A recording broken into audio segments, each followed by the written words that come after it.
Hey guys, this is Nick with Phone Arena and I'm here at MWC 2015. The Samsung Galaxy S6 just got announced and I have it here with me for a quick hands-on look.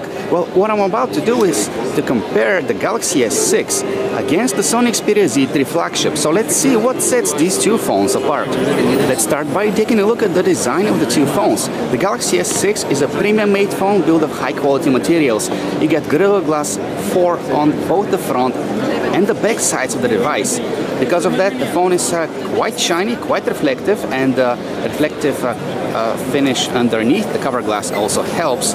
On the downside, it retains quite a lot of fingerprints. We have to mention that. This is the gold version that I have, but it also comes in black, white, and blue. The frame on the sides is made of metal. It's really strong and durable, so Samsung ensures us that the phone won't bend under everyday pressure.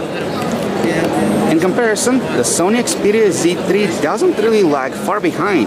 There's glass both on the front and on the back sides of the device, and to be honest, less fingerprints stick to it. It's not as shiny as the Galaxy S6, also that's one thing we have to mention.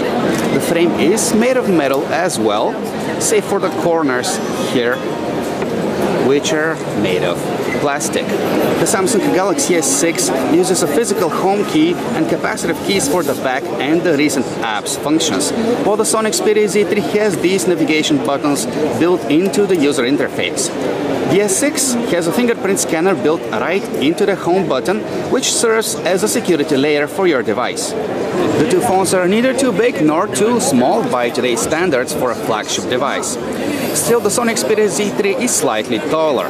However, the Samsung Galaxy S6 stands out with being thinner than the Sony Xperia Z3, and it's also lighter. On the other hand, the Sony Xperia Z3 stands out with its water and dust resistance. Also, on its front we have dual stereo speakers, while the Galaxy S6 relies only on a single built-in loudspeaker. Another perk that sets the Galaxy S6 apart is its built-in heart rate monitor, which, as the name implies, can measure your heart rate while you're exercising. As soon as you turn the Galaxy S6 on, you're greeted by this gorgeous Super AMOLED display. Diagonal size is 5.1 inches and the resolution is 1440 by 2560 for an industry-leading pixel density. By comparison, the Sony Xperia Z3 comes with a 5.2-inch display, slightly larger. It's an IPS LCD panel, in case you're wondering, but the resolution is lower at 1080 by 1920. That's not that big of a difference because to the naked eye the displays look almost equally detailed, but when you take a closer look, the Galaxy S6 is slightly more detailed than the Xperia Z3. Out of the box, the Samsung Galaxy S6 runs Android 5.0 KitKat. This is what the lock screen looks like, and you get shortcuts for your camera and for your dialer application. Here at the home screen, you're greeted by a very traditional for Samsung home screen layout. This is TouchWiz in its latest form. It is simplified even further compared to previous versions, yet it still brings all the features that were found on the Galaxy S5, including this list of quick controls that you get in your notification panel. This is what the list of recent applications looks like, just like what you get with stock Lollipop. Let's take a look at the application tray.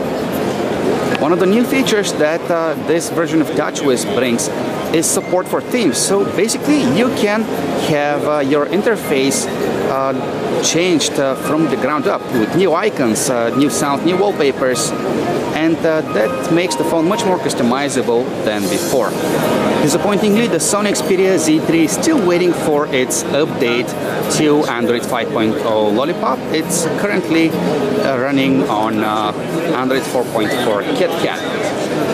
As the Galaxy S6, it also supports themes, so you can customize the device thoroughly. And one extra feature that you won't get with the Galaxy S6 are these small applications that you can have running, hovering above the user interface. More of these can be downloaded from the Play Store.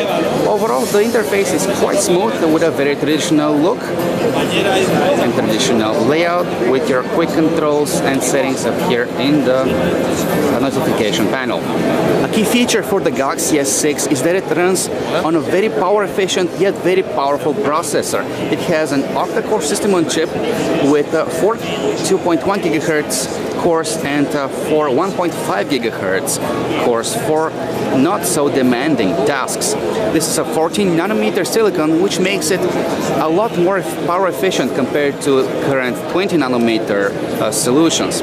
By comparison, the Sony Xperia Z3 relies on a Snapdragon 801, which is a quad-core solution, and while it runs smoothly, we're expecting the Galaxy S6 to have the upper hand when it comes to raw processing power. Of course, our benchmarks are going to confirm that at a later time.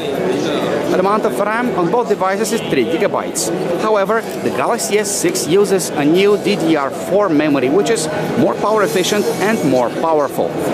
The base Galaxy S6 model comes with 32 GB of storage, but you can also have 64 or 128 GB built in. The Sony Xperia Z3, the base model, comes with 16 GB built in. However, you can expand the Sony Xperia Z3's storage with the help of a micro SD card, while the Samsung Galaxy S6 does not have expandable storage. On the other hand, the Galaxy S6 comes with ultra powerful and fast internal storage, so this further enhances the performance of the device. One of the exciting new features about the Galaxy S6 is its upgraded camera. It has 16 megapixels of resolution, optical image stabilization, and supports live HDR, which turns on automatically when the camera decides that it is needed. It is supposed to be very good at low light photography, as it features an aperture of f1.9. The 20.7 megapixel camera on the Sony Xperia Z3 has a 2.0 aperture but lacks optical stabilization. The front-facing camera of the Galaxy S6 has 5 megapixels of resolution, an f1.9 aperture, and live HDR for excellent selfies, even in low light. The Sony Xperia Z3 features a modest 2.2 megapixel camera, which gets the job done, but likely isn't going to be as good as the front-facing camera on the Galaxy S6. While we're at it, these are the camera interfaces of the two phones. Both are very easy to use and come with extra features for those who like to experiment with their cameras. You get manual controls on both devices in case you want more control over the quality of the produced image. Something you have to know about the battery inside the Galaxy S6 is that it's the fastest charging battery inside a smartphone right now. Only 10 minutes of recharge are enough to get you through 4 hours of usage time of this device, which is impressive.